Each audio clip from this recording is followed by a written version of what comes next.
ఖమ్మం జిల్లా కల్లూరులోని ఆశ్రమ పాఠశాలలో మరోసారి విద్యార్థినిలు అస్వస్థతకు గురయ్యారు.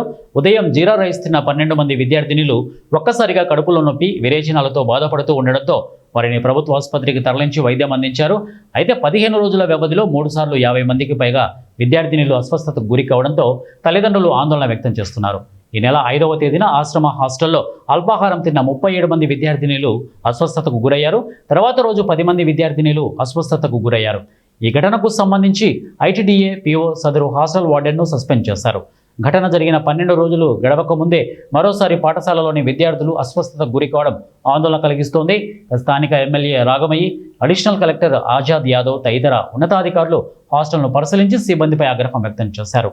నాణ్యమైన ఆహారం అందించాలని ఆదేశించారు. ఫుడ్ పాయిజన్ జరిగిన తర్వాత వార్డెన్ని సస్పెండ్ చేయడం జరిగింది. ఫుడ్ బాగలేదనో, మళ్ళీ వాళ్ళకు ఆహార పదార్థాలు సరిగా లేకనో నాణ్యమైన ఫుడ్ని అందించాలనేది నేను వార్డెన్ని చెప్పాను. వార్డెన్ ఏమో వినలేక, వార్డెన్ని తెలుసుకోలేక రెండోసారి మళ్ళీ ఇలాగే జరిగింది. మళ్ళీ మూడోసారి ఇలాగే ఫుడ్ పాయిజన్ జరిగింది.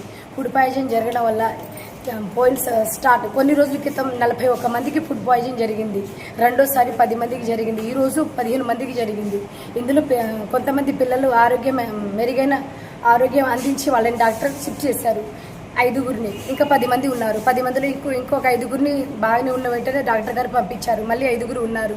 వాళ్ళకి సరైన మెరుగైన వైద్యాన్ని అందించి గవర్నమెంట్ హాస్పిటల్ ఇక్కడ సరైన మధ్యాహ్నం నుంచి సాయంత్రం వాంతులు, రాత్రి ఏమో అమ్మాయికి వాంతులు అయినా, రాత్రి ఏమో పొక్కడి బాగా తిన్నాము సార్. కొంచెం పెట్టారు, ఆలుగడ్డ కూర ఉంటుంది కదా, అది తిన్నాను సార్.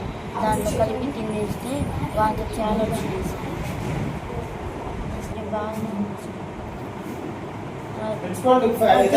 పొద్దున పూట జీరా రైస్ తిన్న తర్వాత దాంట్లో సాంబార్ చారు చేశారు. అది తిన్న తర్వాతకి అందరికి కడుపు నొప్పి అని, కొంతమంది వామిటింగ్స్ అవుతున్నాయి అని చెప్పి అక్కడ ట్యాబ్లెట్స్ వేసారు. డాక్టర్స్ వస్తే ఆ ట్యాబ్లెట్స్ వేసిన తర్వాత అయినా తగ్గకపోతే ఇక్కడ తీసుకొచ్చి క్యాన్లో పెట్టారు.